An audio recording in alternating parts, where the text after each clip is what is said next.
Hello, I am Keishan, your human resource. I help people see the possibilities in what they think is impossible. I am disrupting HR. I am disrupting leadership and disrupting you as I come live, doing this live to share a little bit about my story. And I know for the past, month or so, I have been giving tips on job search strategies, as well as Bible and business snippets. And the reason that I've done that is for the purpose of giving to people, just because I want people to be better. And sometimes just by giving to people, um, it may not always return financially, but if you can feel good in your heart knowing that you gave something to somebody and they were blessed because of it, you know what, it just does my heart good. Now, that's not to say that if somebody said, well, hey, Keisha, I have this money, I'm going to be like, no, it doesn't quite work like that. I mean, if somebody wants to bless me, because if somebody wants to offer you something and you think just because they offer it to you, there has to be something in return, sometimes that person just needs to bless you because they're obeying something that God has told them to do. So anyways, I want to just share a little bit about my story. In addition to the Bible and business, as well as job search strategies from a biblical perspective, I also have a channel, I guess, category called Stories with Keishan, Ordinary People with Extraordinary Lives. And that is a reboot of what I've done in the past. I've had people inquire about it, but that's beside the point. So I just wanted to come on real quick and share my story. So about a month or so ago, I quit my job, a job that I had been at, initially loved, and I still do love helping people. So that's what I was intending to do, as a team player, giving to the organization. But let me just back it up a little bit. About 4 or 5 years ago, as I think about it, I was averaging an ER visit at least twice a year. I remember one time I was working at this organization. I had been there for less than 2 years. And I noticed, because I was working in HR, I noticed that people were dying, literally dying. And I couldn't quite put my finger on it until I visited the ER. And of course, you have your follow ups with your primary care physician. So I followed up with my primary care physician and was told, Keishan, if you do not reduce, eliminate, get rid of the stress in your life, you are going to have a stroke. When he told me that, I'm like,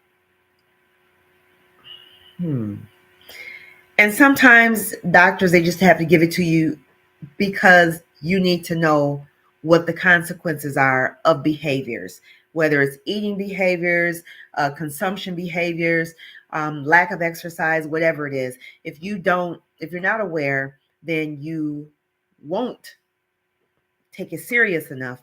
But when you take it serious enough, because you've been given the information of the outcomes, then it is incumbent upon you to make those changes. So when he told me that, I was concerned. But like I said, I was having these visits, recurring visits to the ER. And the one place that I mentioned where the people were literally dying, I started to take notice. So of course you exercise, try to eat right, eliminate things from your diet. However, that didn't quite reduce the stress enough.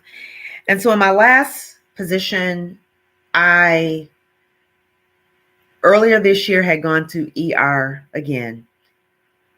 I remember I remember I was sitting in the bed and I was praying that if something were to happen to me, one of my children would come in. I mean, thinking about it, it's kind of sad. But thinking that if at least one of my kids would come in enough time to get me the help that I needed if I was unconscious. So I went to ER. My head was pounding. It was throbbing. I could hear the pounding in my head.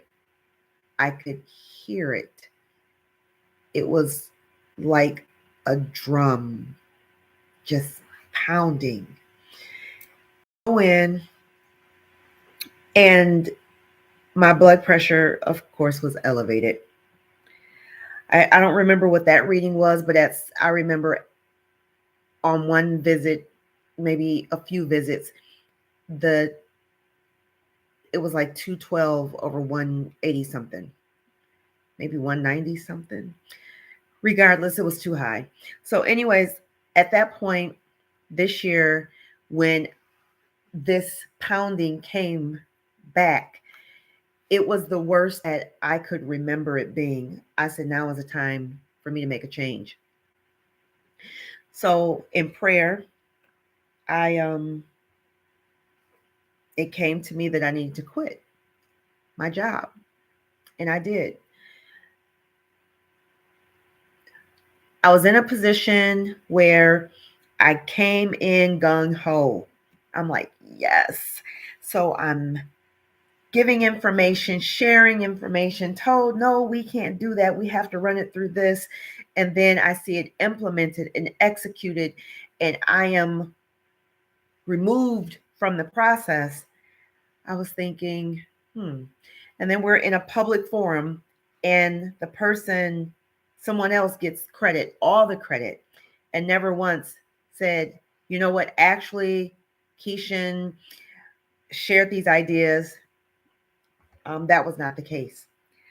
So I've been reading this book called I Am Not Yelling. And in this book, there are stories and accounts of women who have been in positions in organizations where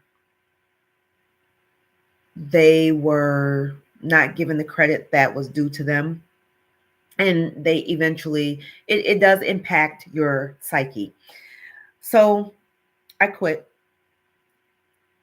But I quit because I am now at liberty to give, as I have been giving, of myself, giving tips, strategies, tools. Most of them, if not all of them, are either biblically based or from experience. So it's evidence based. So I said all that to say this. If you are in a position right now and you absolutely are stressed, you are not thriving in that space, you owe it to yourself to get into a place where you are thriving. You owe it to yourself to transition, and there's nothing wrong with that. Businesses do it all the time. I mentioned the organization where people were literally dying. I remember one lady who passed away. She had left and was going to the parking lot. I think she made it to her car or somewhere about, and somebody ended up calling 911 because she never left the parking lot.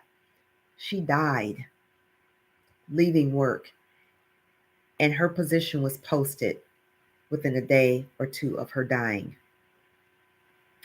If you're not thriving in the organization where you are, why are you still there if you're stressed?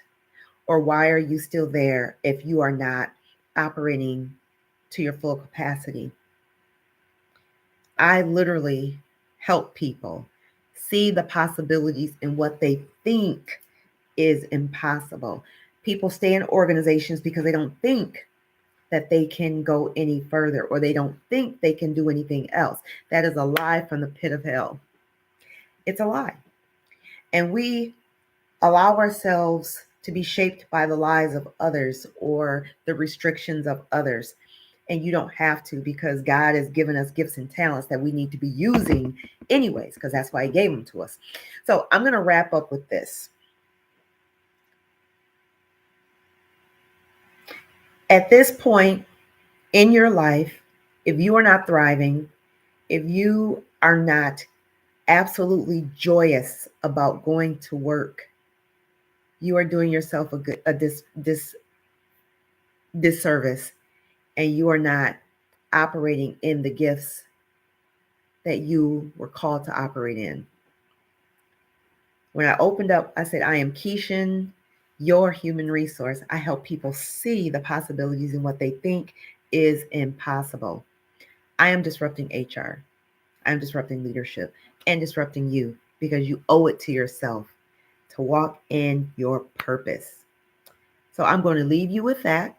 Feel free to comment, like, share, select the notification button, and listen to this again. Let it get into your spirit.